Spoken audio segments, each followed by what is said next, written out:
my camera was going to be working. I'm like, just put it live. Get live. That's it. And then like, I'll figure out my camera thing. But no, here, wait, deep fried neurons. I don't know if I'm here. I might be here. We're mostly here. Cheers. Cheers. Cheers. Cheers. Oh gosh. Good seeing you both.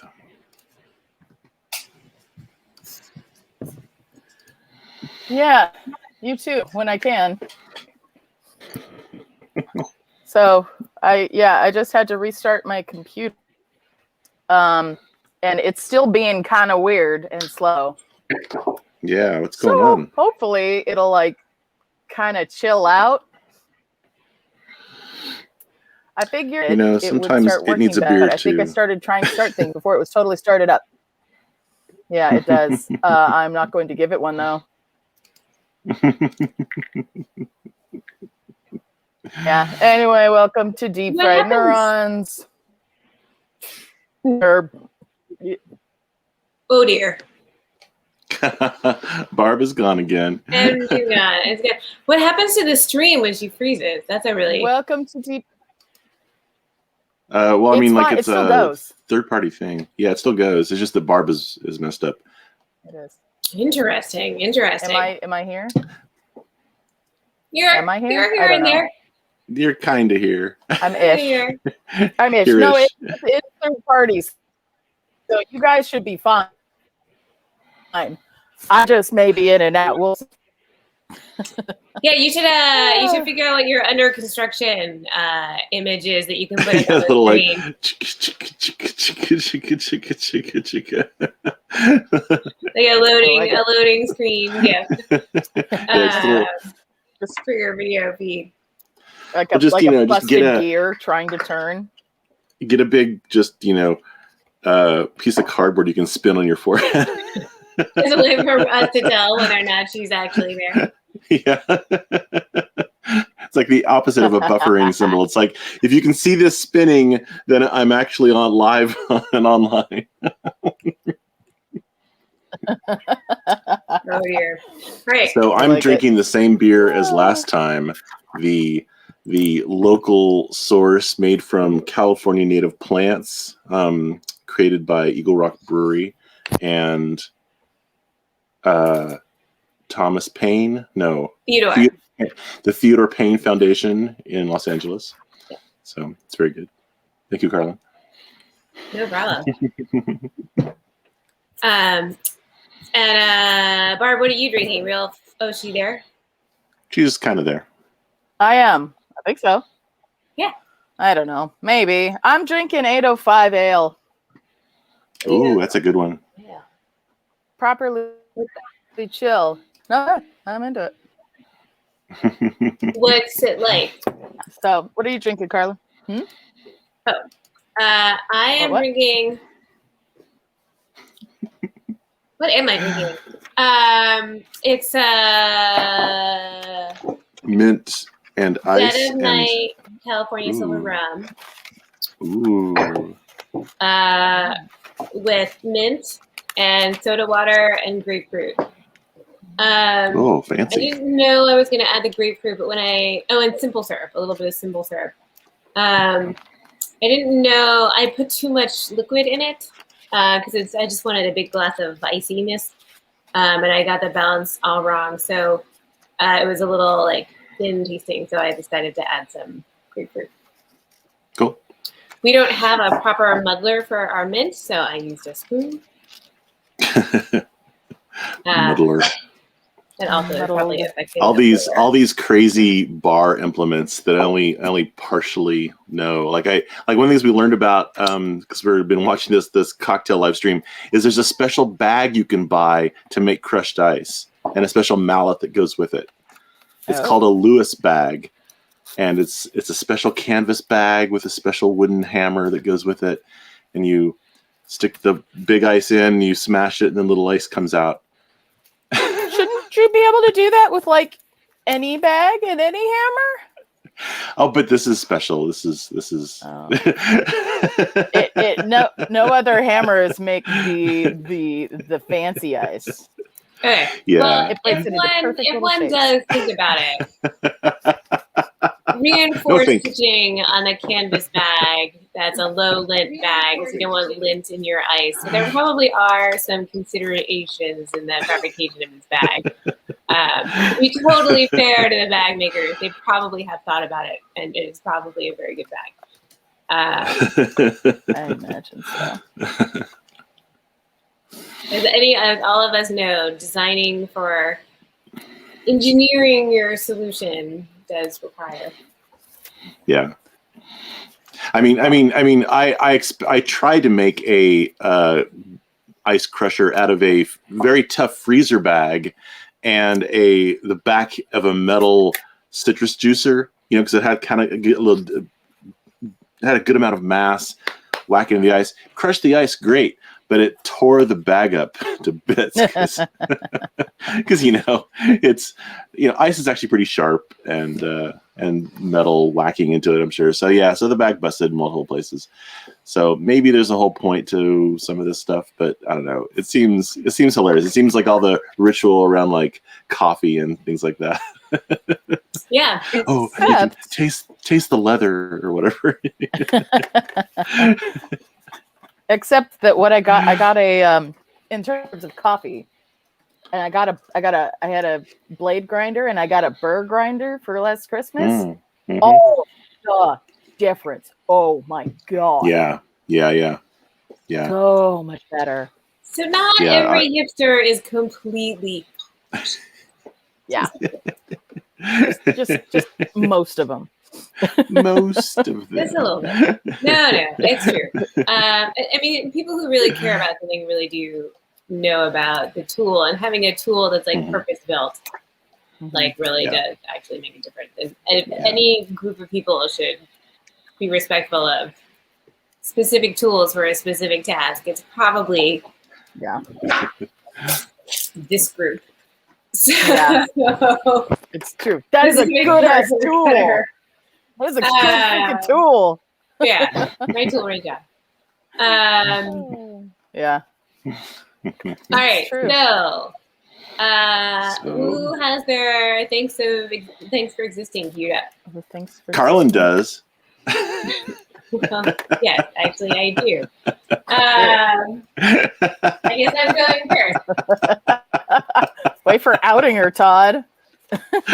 Well, she very excitedly was like, "Oh, I know what I've got."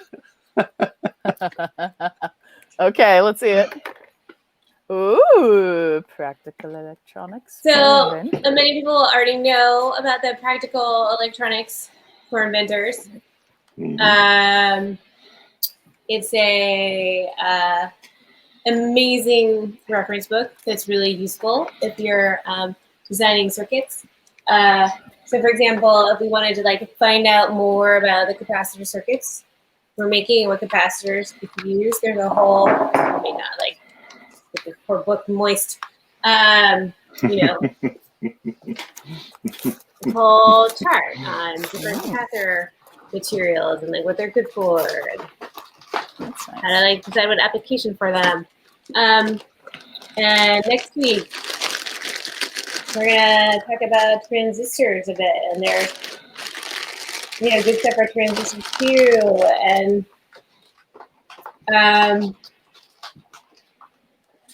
it's a really sorry. I stop talking to you guys and start reading the book again. So I wouldn't call it a textbook. It's not the type of thing really where I would think someone would read it cover to cover, although I know people do assign it as a textbook. It's for me, it's just so helpful when I need to sort of resin a little more information about something that maybe I'd thought about for a long time, or go in depth. It's definitely beyond sort of the make electronics TM kind of stuff, which is why it's practical electronics for inventors.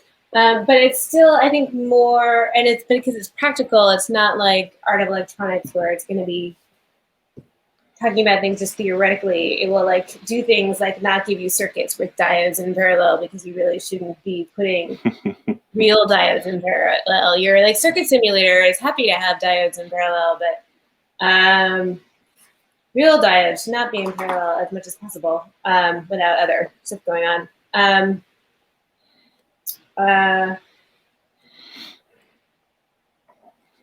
Speaking as someone who has diodes that look like they're in parallel in a current circuit. But anyway, so this book is just so helpful to just sort of really just fill things in. And so thank you for existing, Practical Electronics for Inventors.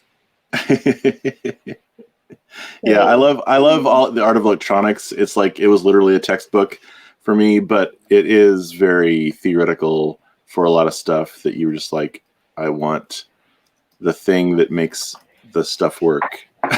Just give me the circuit that solves the problem. Like these are recipes, just like a cookbook. You should be able to just find the right recipe.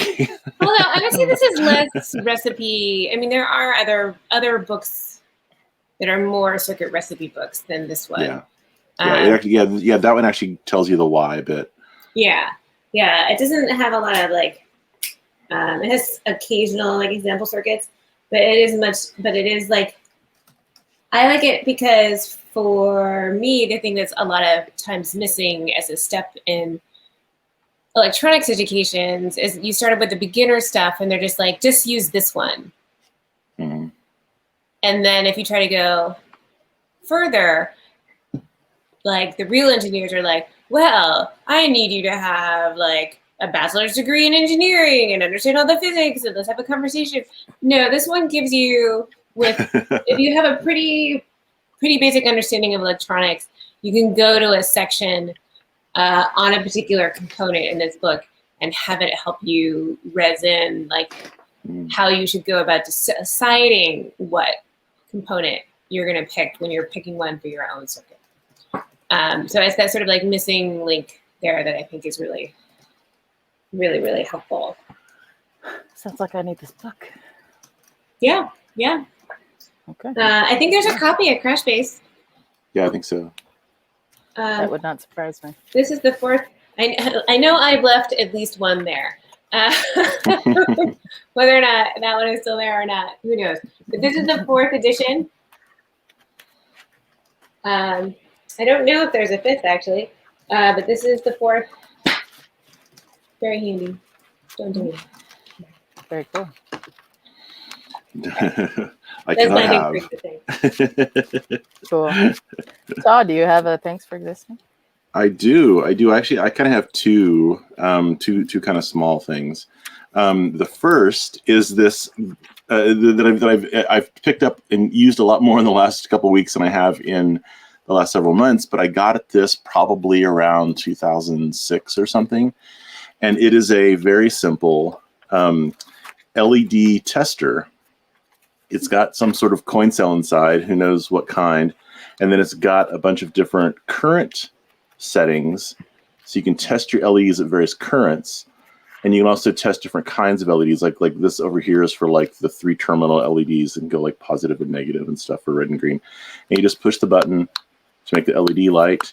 When I first got this, I found it very handy because you know how like normally on LEDs, the short lead is the ground lead, is like the more negative lead. And so when you plug it in here, or wait, sorry, the other way around. No, that's right, yeah. This is the thing, is I've been broken because around the time I got this, I got a bunch of surplus LEDs that had the length of the LEDs swapped.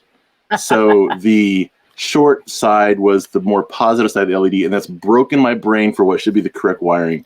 But it's also great when you get random, like I get a bunch of random LEDs, and it's like, what is this random LED? Well, let's plug it in at 5 milliamps. Oh, I plugged it in backwards. Plug it in the right way. Ah, okay. So, and oh, look, wait, this is like a flickering LED. I don't know if you can see it on the camera, but it's actually lightly flickering. So it's kind of like a candle circuit LED inside of here. You can see the flickering on your hand. Yeah, and so that's kind of cool that it's doing that. And so yeah, so this is great for like I've never changed the battery. I don't even know what kind of battery is in it. It's got screws in the back, so I guess I could figure out. But I've just had this in my bag of random little test equipment forever, and it's become very useful these last couple of weeks. Nice. And then the other thing is I will post it in the. Oh, I got to use the other. Oh wait, I got to use this keyboard. It's this YouTube channel that's a coffee. Speaking of coffee hipsters, let me see if I can. Oh wait, where's? Oh, I'll put it. Sorry, I just did two computers and now I'm all messed up. let me find it. Hold on. Here we go. All right, No, all right. Todd, we can't wait. We were perfectly on time today. Yeah. And that is how it must be. I need to share my screen real quick. So this guy's named James Hoffman, and he's this super nerdy English. He looks kind of like an English professor, like an English professor. And he talks all about the various coffee techniques, but he's also very data driven. Like he'll do a thing, he'll be like, "Oh, here's this so-called ultimate pour over technique using this particular type of coffee thing called a V60. Let's try all the different ways that's supposedly the ultimate and see which one actually tastes better or like has the most extraction or whatever." He's got like, ways of determining that sort of objectively, but also he's also very like, this is the way I like it. You may not like it like this, but it's been very instructive to me. I'm a coffee fan. I don't do much in terms of like the coffee ritual, but I like to kind of know about it. So when I do go to some restaurant that actually has all the coffee ritual, I can pretend. You can fake being a coffee snob. Oh yes. This one has a delightful taste of old rubber and leather shoes. What's the right terminology? Wait, no, that's wine. Sorry, that's wine. It's that leather shoes. Yes. So those were my two thanks for existing. Oh my gosh, and then Barb's is huge. Well, this is not my thanks for existing. This is that's your project. That's my project. Yes. My thanks for existing.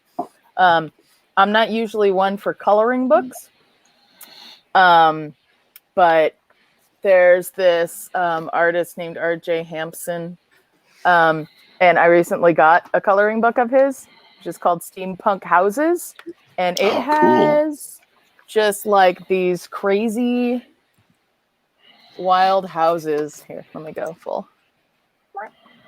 Yeah. These wild houses. This is a pirate one. Yar. And there's here's Lighthouse number 2. Ooh. So they're just like these very detailed, interesting. This one's called Government Installation. I want to be in that country.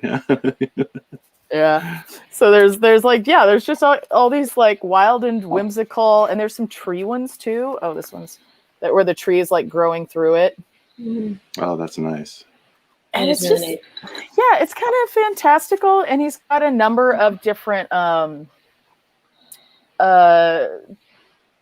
different kind of coloring books with these kinds of things. There's also a steampunk robots one, which I kind of want. It's just kind of like, it feels like an interesting world to kind of,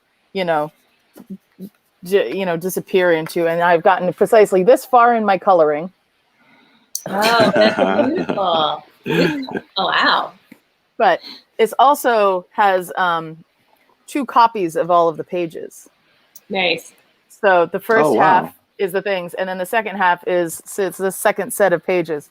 So if you want to try it in a different way, or if you want to break it in half and give half to a friend, or whatever, like you get 2 copies of everything. I like that. I like that a lot. It takes the pressure off. Like it makes you. Yeah, that's wonderful. And I like the suggestion to rip it in half and give half to a friend. That's also lovely. Like I don't know that That would then put the pressure back on. So I don't know if I would do that. But I do think it's lovely. Yeah, I enjoy it, and I think they're neat. And if they turn out cool, I may, tear out the pages and stick them on my walls or something. Oh, nice. Totes. Yeah. So it'll be fun. Absolutely. Hey. Totes my goats. Tots. Neat. My goats. My goats. My goats. So All right. who wants to go Speaking first? I'll go first. Okay. I think Carmen. that makes sense. I'll I go have first. to go sometime after you. Yeah, and then we know that Todd has to end up. Yes, we do. Okay, We have to fine. end on Todd's. Sure. We got to end on Yeah, we gotta end on Todd's. Okay, so what I did was when I thought about what a bunch of things sort of like going out, boo, boo, boo, boo, boo, boo, boo. I kind of thought about watching a city go to sleep kind of thing. Let me just put this down. Kind of all. All right. So all the lights are on. And then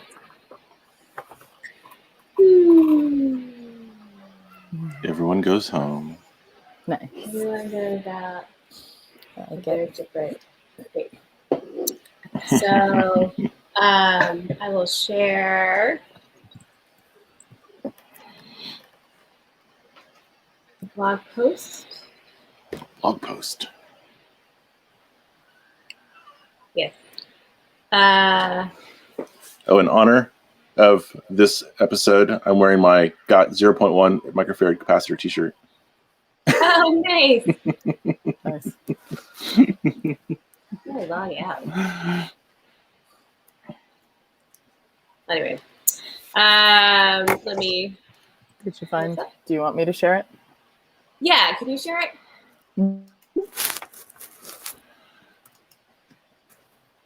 No sharing. No sharing. Not anymore. Only We child. don't No share sharing. here. Don't share. Share that tab. That one. There we go. Yeah, if you could scroll down to the circuit.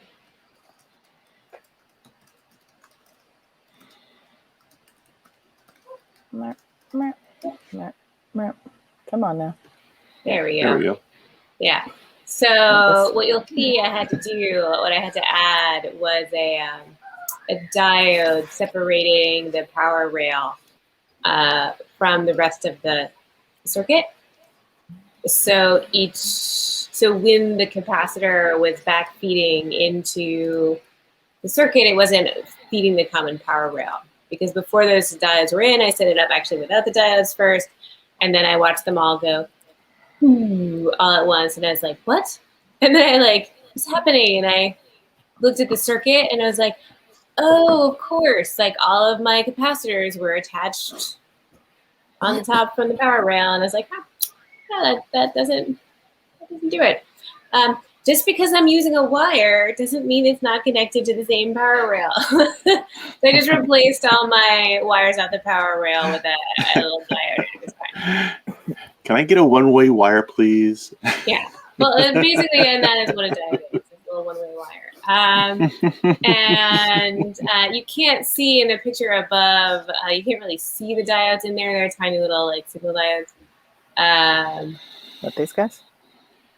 No, okay, so in this picture, those look like big, beefy rectifier diodes in that lower breadboard illustration. The black things with the white stripe. Yeah.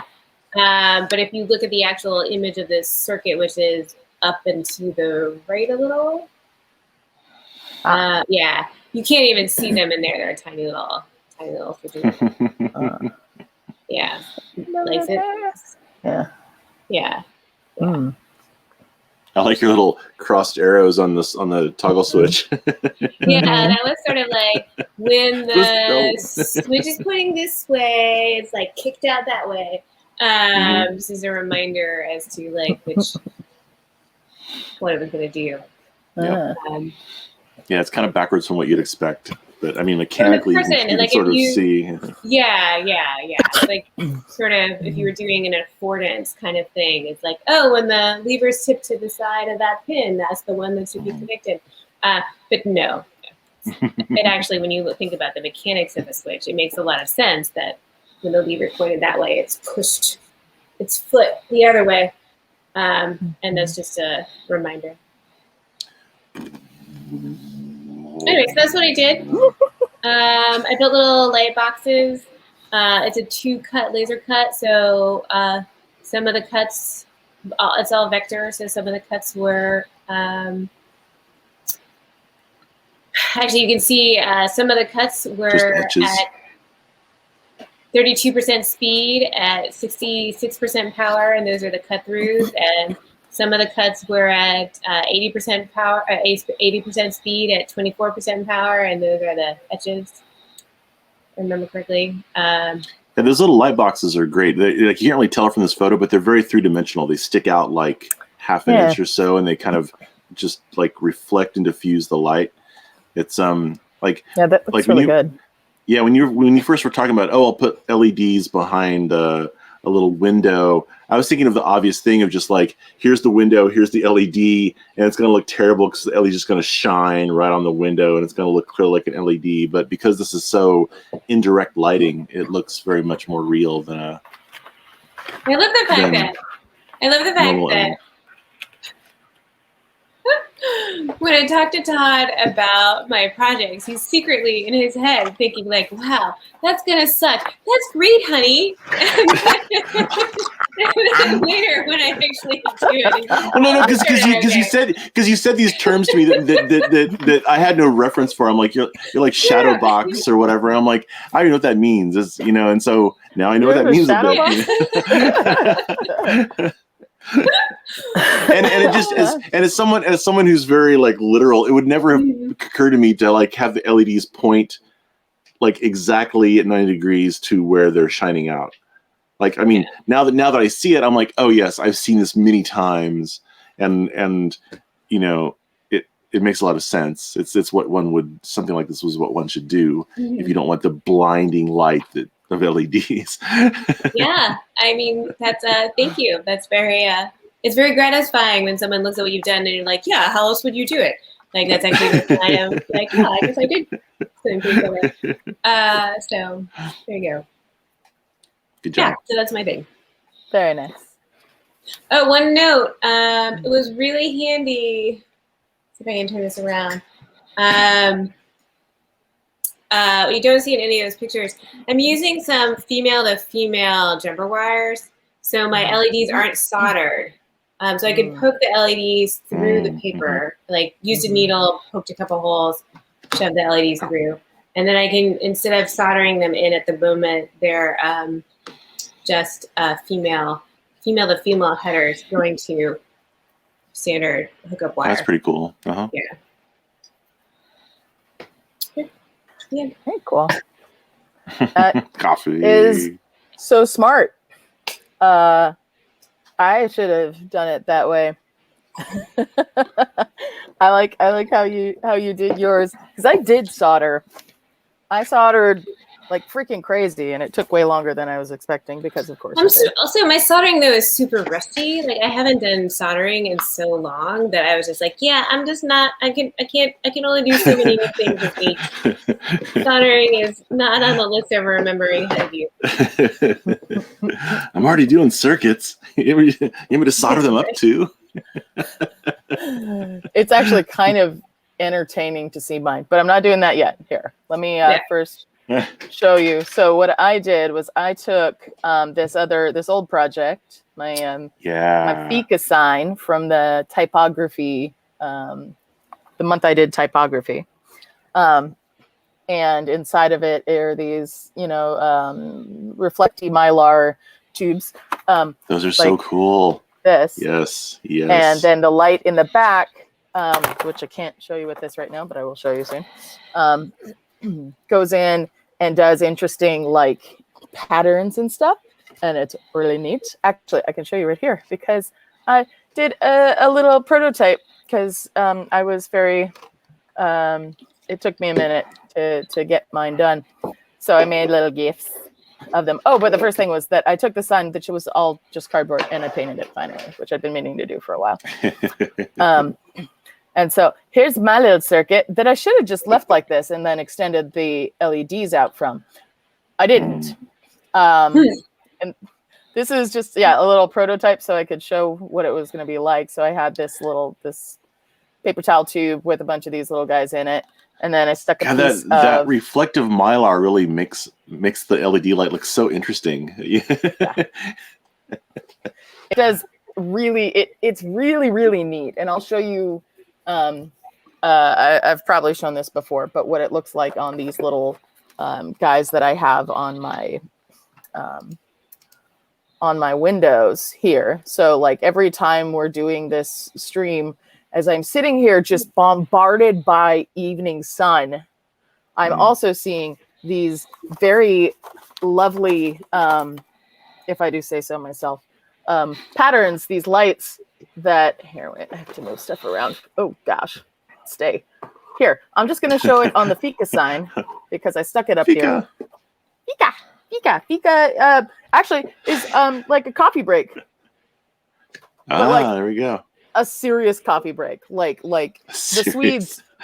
No. Like the Swedes don't do coffee breaks; they do coffee breaks. It is like you don't like this one just started go in grab June a of coffee 2017 and like drink it at your desk or something. It is you take a break, you hang out with people, you that's cool. like enjoy yourself and like eat pastries and just like socialize. It is a thing. I like this concept. Yeah, this is a good concept. All right. So let me switch my camera to this so I can show you better.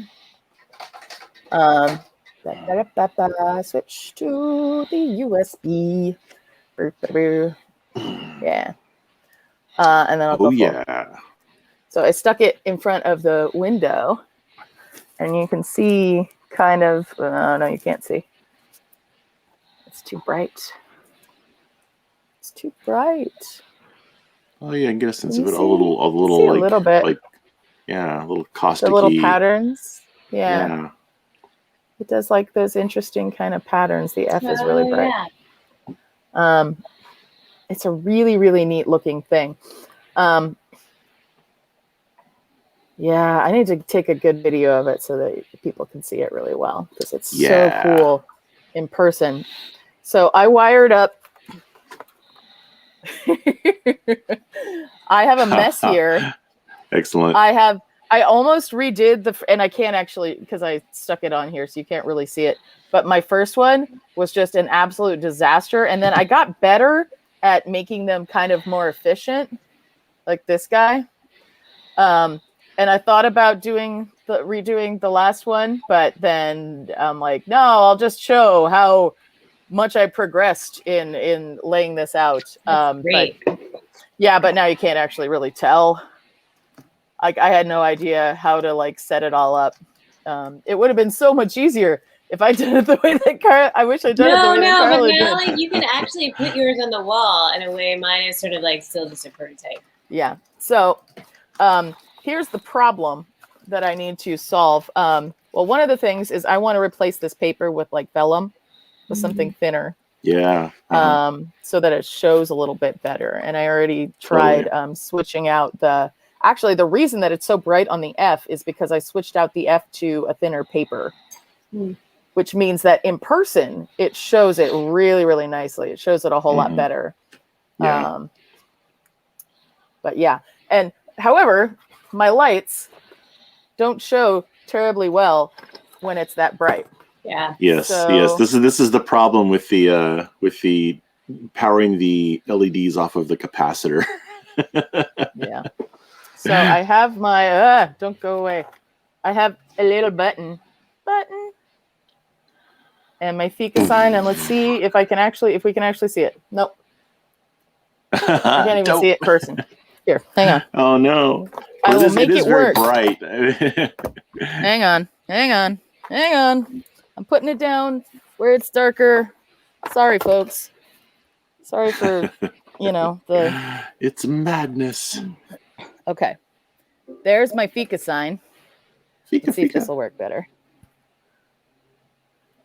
There we go. Hey! Oh, that looks cool. Yeah, baby. So you can see the F stays a little bit longer. Yeah. And the colors are... Oh man, it's like if there were LEDs in every one of those tubes, that would look very 60s. I know, Sort of like really neat. like saturated color blobs that would fade in and out. Oh, cool. I might do something at some point in the future where I make something like that has lights behind all of them. Mm-hmm. And again, you can't see it too well in this. You could see it a bit in the in that GIF that I did. But it does do... As much as I love our little circuit, this would be a really good use of those lights that we got for Christmas. Yeah, but see, the thing is, though, one of the things I've been noticing about these capacitor-based fade circuits, after dealing with WS2812 NeoPixel type LEDs for so long, they get like I've been doing them for like 10 years now. They are so steppy at the low brightness levels that you can really see the jaggedness as they start to fade away. Whereas this is perfectly smooth as they fade out. That's a very good point. It's like it's hard to do. It's hard to do nice slow fades with the normal NeoPixels, but this is just like, ooh. Yeah, it'd be nice if these were... I mean, it would be kind of tough for it to be bright enough that you could see while it's on, like on the window. Yeah. I mean, unless it's nighttime. But well, that's why we've got transistors. Yes. Oh, there you go. Yes, actually, that's Coming what's up. coming up. That is what's coming up next week. Is transistor. So there's my falling transforming Fika sign. resistors, if you will. Ooh. Okay. Say I'm what? gonna Yeah. switch back and stop showing you this. But that's my project, and it was a very good excuse for me to finally paint this damn thing. Yeah. Which I've been meaning to do since I made it in the first place. That's one of the nice things about doing this at all is the whole It's a good excuse. Excuse to sort of like remember that there's something you wanted to do. Totally. So thank you guys for going along in my like, oh yeah, that's right. I forgot what I wanted to do with circuits. You're like, will you be able to figure out a thing to do with the circuit? And it's like, yeah, we'll figure something out.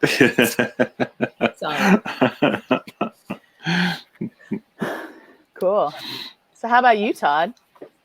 All right, so I gotta change my camera here so I can go to the other camera. Let's see if this actually works. All right, so my little guy, the thing I made is this thing called Capacitor Bot. And so one of the problems I had was I've got a ton of these surplus electrolytic capacitors. I've got a ton of these 500 ohm resistors, and I've got a ton of these yellow LEDs. And so I decided to do a free-form solder, like whereas Carlin did no soldering, Barb did a little soldering. Mine was all soldering. I mean, I solder like kind of every day, so this actually wasn't that bad. But this was kind of one of the first examples of me doing actual sort of like free-form, not on a PCB sort of design. So the way it works, you plug him in, and he wants a hug, and so you give him a little hug, and he lights up, and then he fades away. At least if I can turn off the light a little bit there. It's so cute. That is just so cute. That is extremely cute. That is just all the cute. I just love it so much. That's so yeah, amazing. so amazing. Capacitor Bot wants a hug. Give Capacitor Bot a hug. Oh, you hug. Oh, you leave. Oh. Give hugs. So yeah, so that's Capacitor Bot.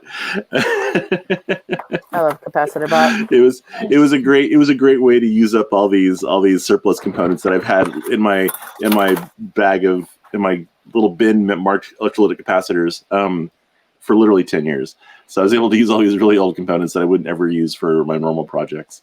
And I love the fact that all of them are part of the circuit. All those components are actually functionally part of the circuit. Yeah, I mean, there's really cool. there is one non-functional bit, and that's his nose.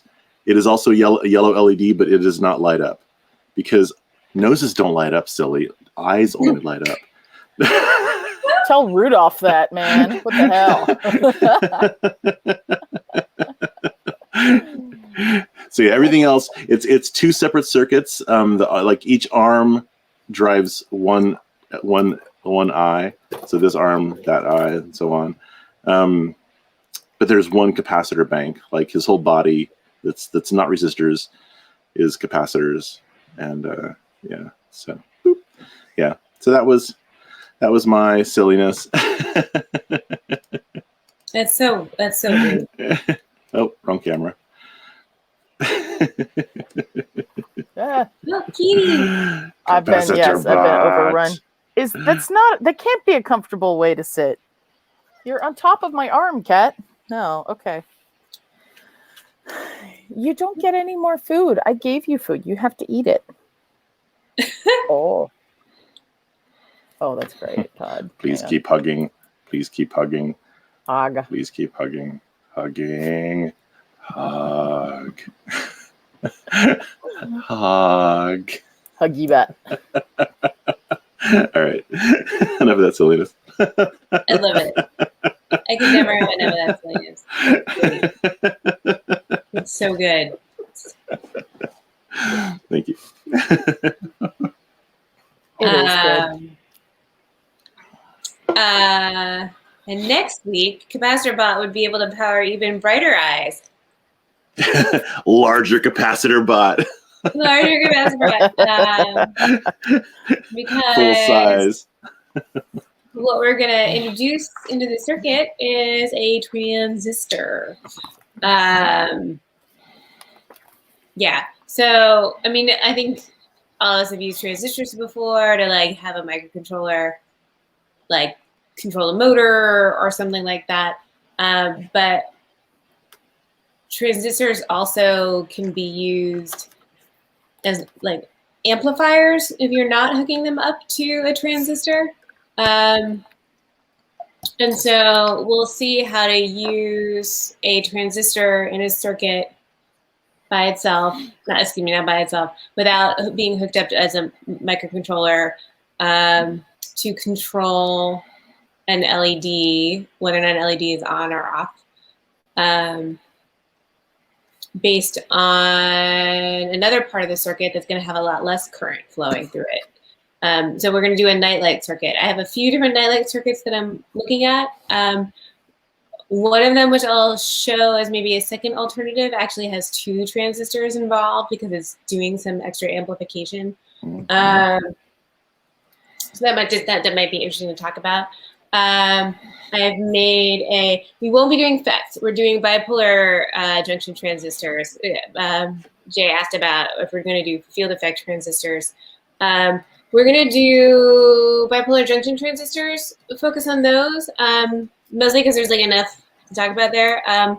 Also because they are less prone to being zotted by static.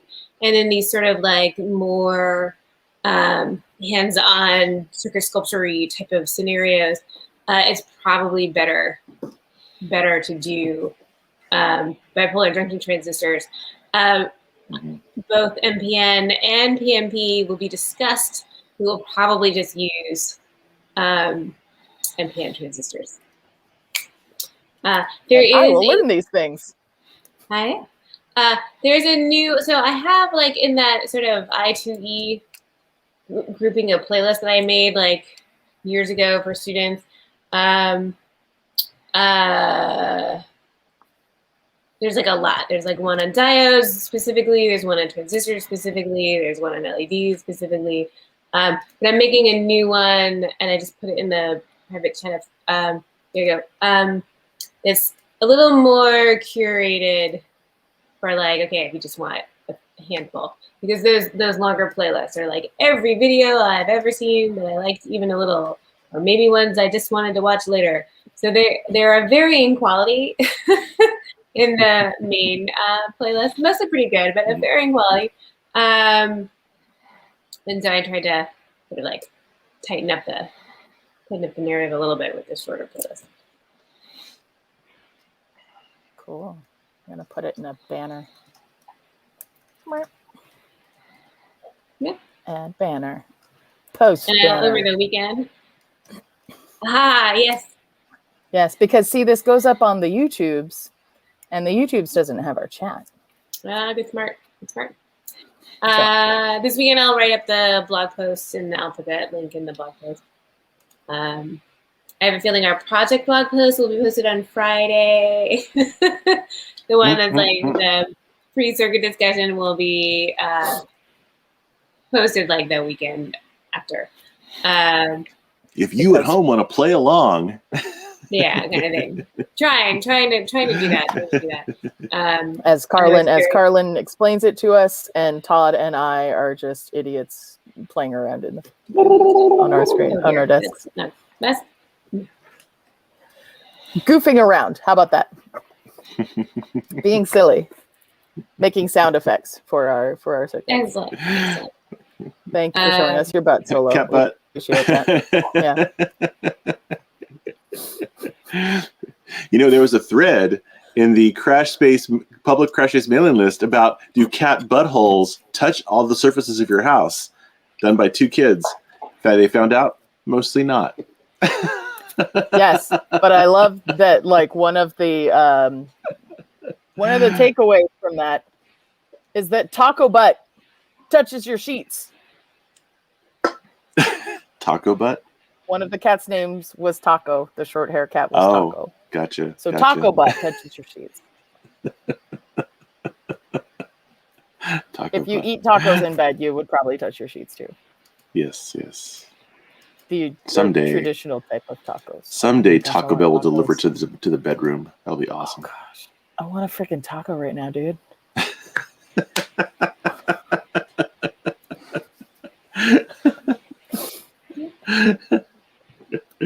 Where's the nearest taco truck? Not far. Where's the nearest taco truck? I was promised more taco trucks if Biden won. Yeah. I want more. I'm in a good Arturo's spot for it. taco truck 2 miles away. Excellent. Let's do it. All right. Dinner solved. Perfect. Yeah. Cool. Excellent. All right. So, any questions? Anything that people want particularly focused on? Oh my God, that'd be nice. That's a big pussy. Did any of you guys read the whole series that involved the Black Cauldron, the Lloyd Alexander Book of Three series? So we had to read the Book of Three in 5th grade, and the second book in the Lloyd Alexander Book of Three series is the Black Cauldron that Disney made a movie out of. And like a couple books later, the next book, one of the characters gets a big giant cat as a horse. It's pretty. That's pretty cool. Yeah. Yeah. Highly recommend. I mean, this is like it's a very 20th century book series, but it's still pretty fun. Sounds cool. It's fun. Yeah. Oh my gosh. All right. Well, thank you guys for making the first 2 weeks of the new reboot of Fried Neurons and Synthesis. Woohoo! Yeah. Go LED and RC circuits. Woohoo! Yeah. Thanks for joining us. We'll see you next week. Cheers.